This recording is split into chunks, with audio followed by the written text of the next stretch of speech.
Lena Cross stood at the edge of the council hall, her hands tight at her sides. The room was vast, carved from dark crystal and lit by slow-moving bands of light that floated like silent rivers in the air. Dozens of alien species filled the seats, their shapes and colors blending into a living wall of eyes. This was the heart of the Galactic Council, the place where worlds were judged. At the center of the hall stood Mira Vale. Mira looked almost fragile compared to the towering beings around her. She had a slim frame, pale silver skin, and eyes that reflected light like calm water. For years she had been Earth's strongest ally among the stars. She spoke for humanity when no one else would. She argued, negotiated, and defended a small blue planet that most of the galaxy saw as loud, violent, and unimportant. Lena had trusted her. That trust shattered in silence. Mira raised a small crystal device in her hand. It glowed faintly as she activated it. The council's attention sharpened at once. Screens of light appeared above the floor, filled with streams of symbols and numbers. Lena recognized them instantly.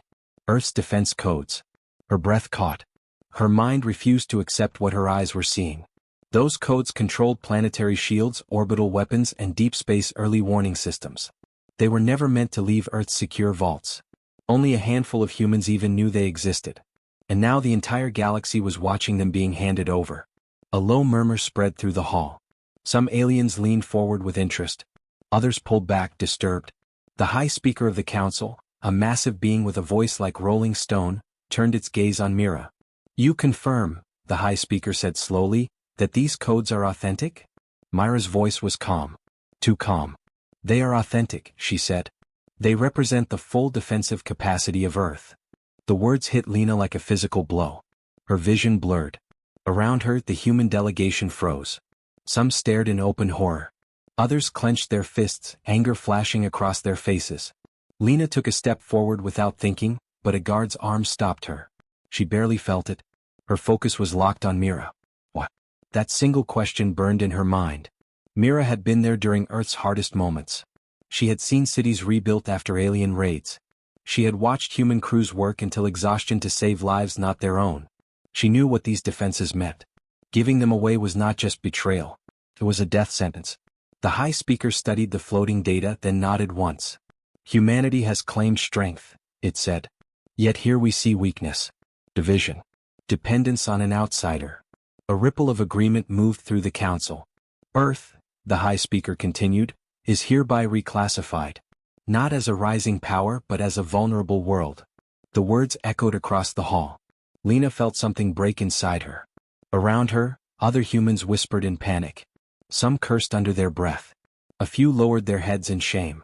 This decision would change everything. Trade protections would vanish. Military deterrence would be gone. Predators would smell blood. Lena forced herself to look back at Mira. She expected to see guilt, fear, or regret. She saw none of it. Mira's face was still. Her posture was relaxed. Her eyes moved across the council with steady focus, as if she were watching pieces on a board shift exactly as planned. That made Lena's fear twist into confusion. The council began to debate openly now, voices overlapping. Some species argued Earth should be occupied for its own safety. Others suggested controlled exploitation of human technology. A few even spoke of cleansing a dangerous, unstable species before it could recover. Through it all, Mira remained silent. Lena finally broke free of the guard's grip. She stepped forward, her voice cutting through the noise. "Mira," she called. "Why?" The hall quieted. Every eye turned toward them. Mira looked at Lena at last. For a brief moment, something flickered in her gaze. Not sadness. Not apology. Something sharper. Intent. "I did what was necessary," Mira said. Necessary. The word felt empty and cruel. "For who?" Lena demanded. "For the truth," Mira replied. The council stirred again, displeased by the interruption. The High Speaker raised one heavy limb. "The matter is settled," it said. "Earth will be monitored. Its defenses are no longer its own." Guards moved toward the human delegation. The meeting was ending. As Mira was escorted away, she passed close to Lena. So close that Lena could see the fine lines of light beneath her alien skin.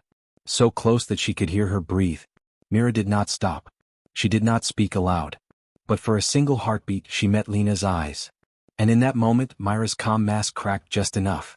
Lena saw it then. Not fear. Not betrayal. Resolve. Mira's eyes held a quiet certainty, The kind that came from standing at the edge of disaster and stepping forward anyway. Her lips moved just slightly, forming a soundless word. Trust. Then she was gone. The council hall emptied, leaving the humans surrounded by hostile stares and cold silence. Lena stood frozen, her heart pounding. Nothing made sense. Myra's actions had condemned Earth. Yet that look, it did not belong to a traitor. Lena slowly clenched her hands. If Mira had betrayed humanity, she had done it with purpose. And whatever that purpose was, the galaxy had just taken the first step into something it did not understand. The lights in the underground command center never turned off. They stayed dim and steady, like a long night that refused to end. Earth was preparing for war even if no one said the word out loud. Mark Hale leaned over his console, eyes red from lack of sleep. He had been awake for almost 2 days, running the same data again and again. The leaked defense codes glowed on his screen, broken into endless lines of numbers and symbols. To most people they were useless now, open secrets stolen and shared with the galaxy. To Mark they still felt alive. Around him, engineers and analysts worked in silence. No music. No jokes. Every few minutes, a warning alert flashed on a distant screen as alien fleets were spotted shifting positions near Earth's space lanes. Not attacking yet. Just waiting.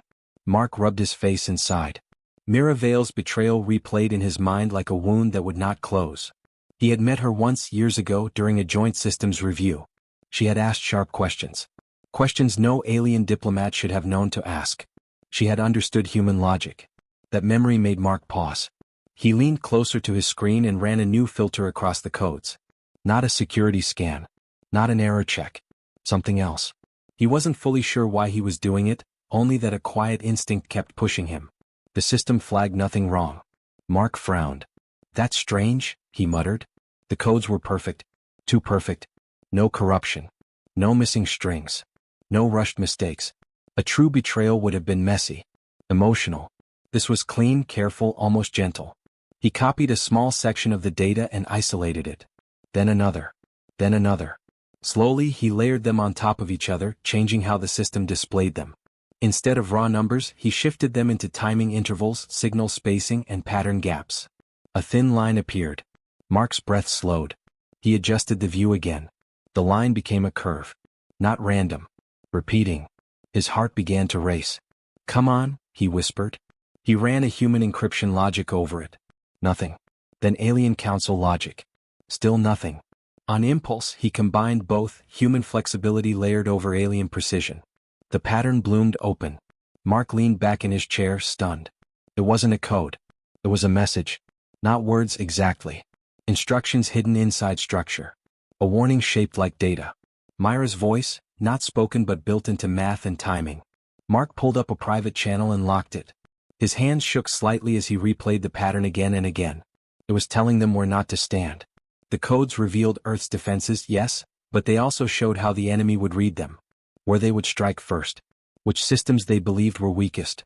Which moves they assumed humans would never dare to make. They think we'll freeze, Mark said quietly. They think we'll follow rules. He laughed once, sharp and tired. They don't know us at all. He tagged the pattern and sent a secure ping to a small group of trusted engineers. People who had worked with alien systems before. People who thought sideways instead of straight. Within minutes, replies came back. Is this real? How did you find this? This changes everything.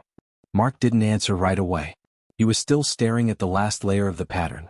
At its center was something almost personal. A marker. A signature style. Mirror. She had designed it so only someone who believed she might not be lying would ever find it. Anyone looking for weakness would miss it completely. A voice broke his focus. Mark. He turned to see Lena Cross standing behind him. Her face was pale, her eyes sharp despite exhaustion. She had not slept much either. Since the council, she had barely left the command center. You need to see this, Mark said. He stepped aside and let her look. Lena stared at the screen. At first she saw only lines and curves. Then her eyes widened. This isn't damage, she said slowly. No, Mark replied. It's guidance. Lena closed her eyes for a moment. When she opened them, her expression had changed. The anger was still there, but now it had direction. She risked everything, Lena said.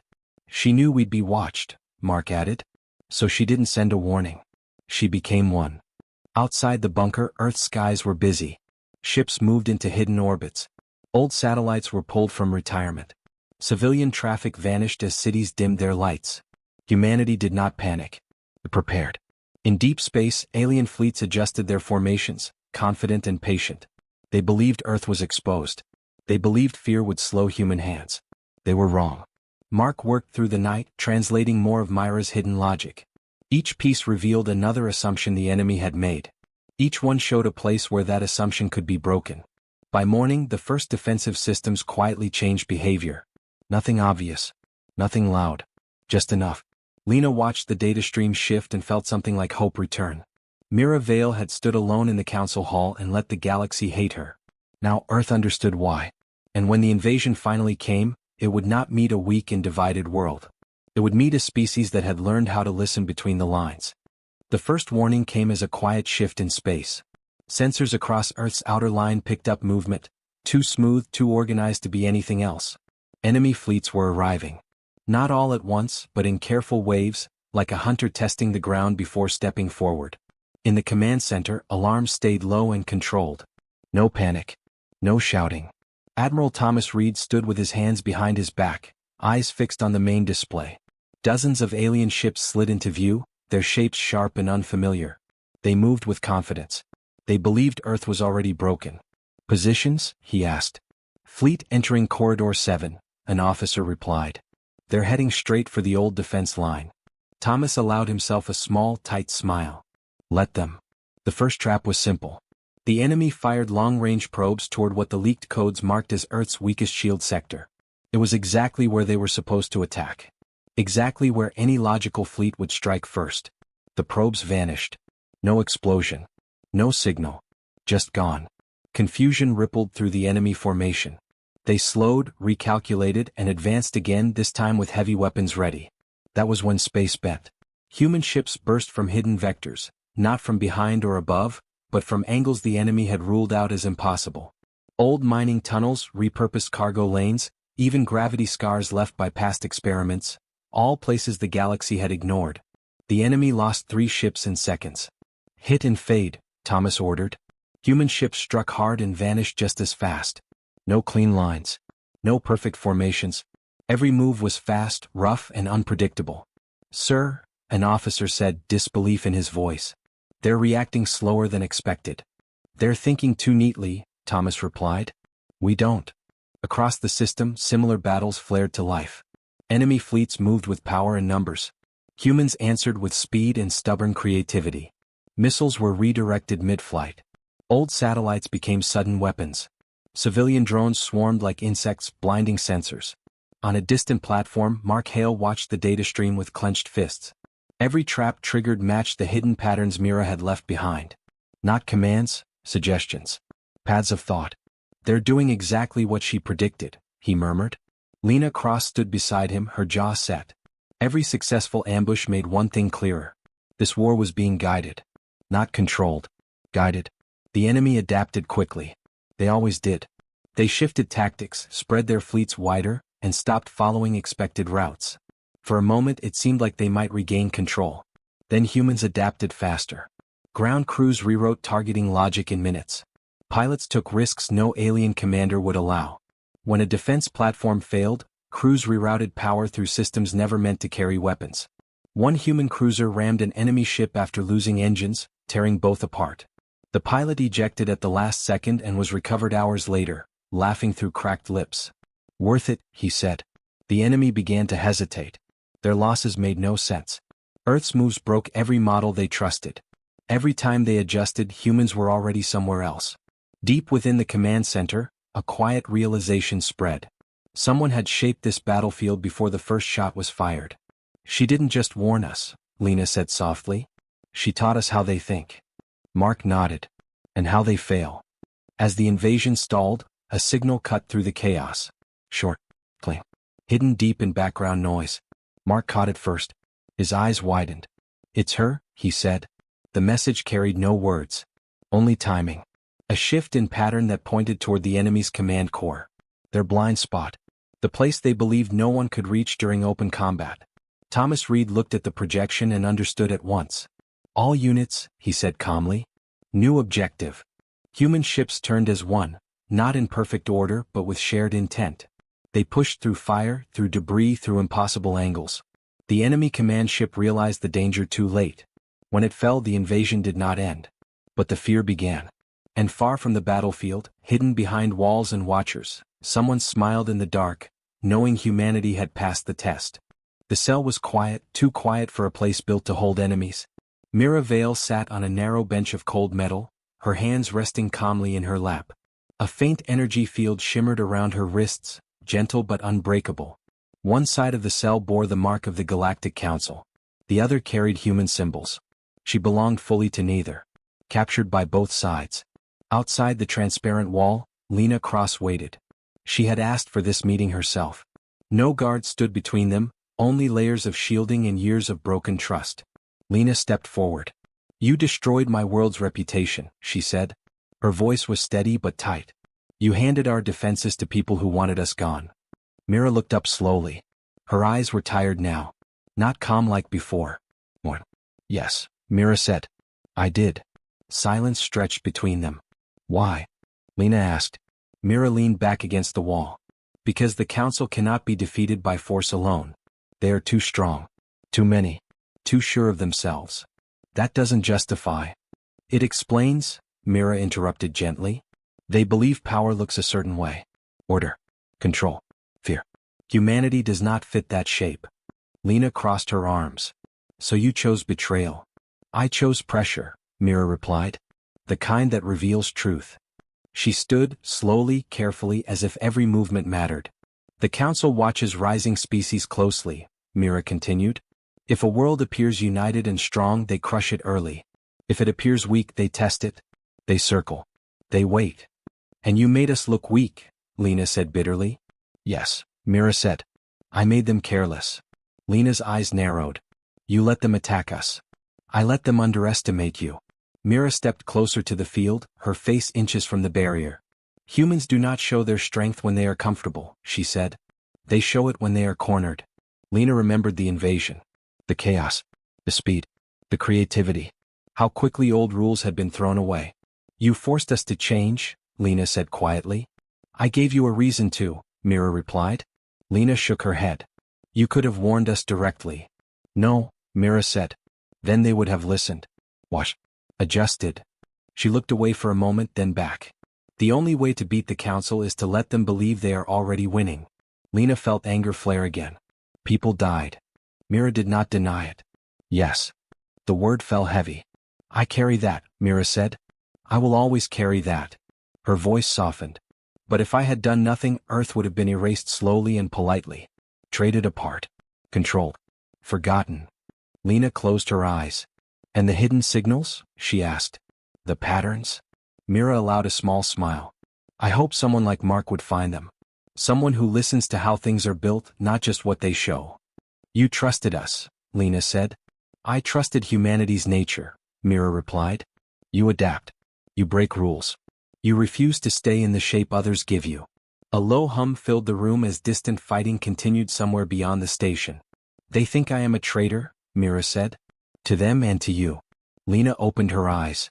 "What do you want now?" Mira met her gaze. "For you to finish what I started. Show them what pressure truly creates." "And you?" Lena asked. Mira looked down at her restrained hands. "I will remain the proof they misjudged everything." The door behind Lena hissed softly. Time was running out. Lena stepped closer to the barrier. "You could have told me," she said. Myra's eyes softened. "If you knew, you would have tried to save me. And then it would have failed." Lena exhaled slowly. "You used us," she said. "Yes," Mira agreed. "And I believed you were strong enough to survive it." For a long moment, they simply looked at each other. Then Lena nodded once. "I hate this," she said. Mira gave a faint smile. "So do I." Lena turned and walked away. Behind her, alarms began to rise again. The war was not over. But now humanity knew the truth. And the Council had already lost more than it realized. The war ended without a final explosion. It ended with silence. Across the stars, enemy fleets powered down or withdrew. Command signals went unanswered. The great machine of the Galactic Council, so sure of its control, simply stopped moving. For the first time in centuries, the galaxy waited.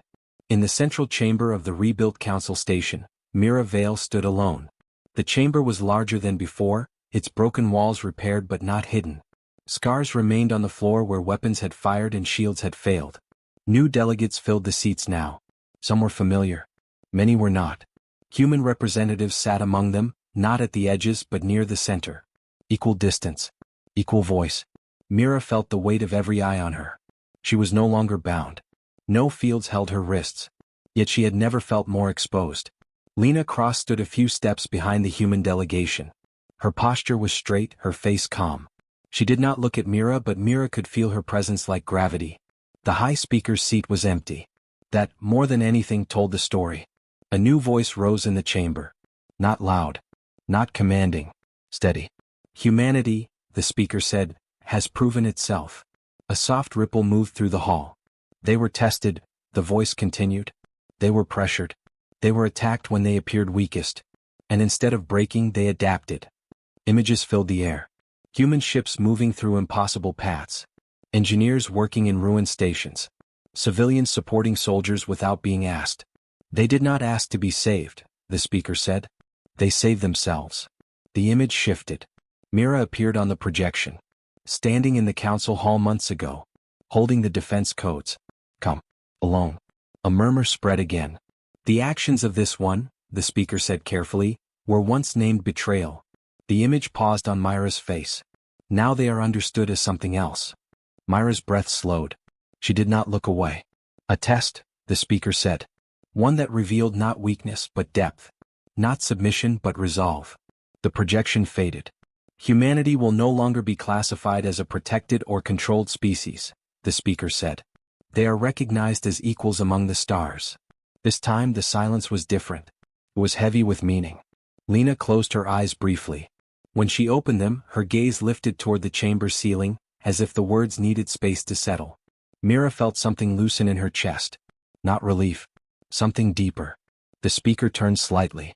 And Mira Vale, the voice said. Mira stepped forward. You acted against your own standing, the speaker continued. You accepted hatred, capture, and isolation. Mira nodded once. Why? The speaker asked. Mira did not hesitate. Because humanity does not inspire obedience, she said. Her voice carried easily in the quiet hall. They inspire loyalty. Some delegates shifted. Others leaned forward. They fight each other, Mira went on. They argue. They fail. But when pressed, they stand together in ways the council never understood. She turned slowly, letting her gaze pass over every species. You believed strength came from control, she said. Humans showed you it comes from choice. The chamber remained silent. I did not betray Earth, Mira finished. I trusted it. The speaker did not answer right away. Finally it said, your future is undecided. Mira inclined her head. I accept that. The session ended without applause. Without ceremony. Delegates rose and departed in quiet groups, already reshaping alliances, already recalculating a galaxy that felt less certain than before. Lena waited until the chamber emptied. Then she walked toward Mira. They stopped a short distance apart. You were right, Lena said. Myra's eyes softened. About humanity? About pressure, Lena replied. We needed it. Mira allowed a small breath to escape her. I hoped. Lena studied her for a long moment. They'll never fully forgive you, she said. I don't need them to, Mira replied. I needed them to survive. Lena nodded. Beyond the station, human ships moved freely through shared space lanes. No escorts. No restrictions. Messages flowed between worlds, curious, cautious, respectful. Humanity was no longer watched like a problem. They were watched like a presence. Mira stood alone at a viewport later, looking out at the stars. Not as an envoy. Not as a prisoner. Something in between. Behind her, Lena paused. You don't have to leave, Lena said. You could stay. Help rebuild. Mira turned. I will, she said. But not from the front. Lena smiled faintly. You never liked the front. Mira looked back at the stars. Somewhere out there, worlds were already changing how they spoke about humans. Not as loud. Not as violent. But as resilient. Unpredictable. Worth respecting. Mira Vale had lost her place among her own kind. In return, she had helped humanity find theirs. And the galaxy would remember that loyalty sometimes comes from beyond blood, beyond species. Born not from command but from belief.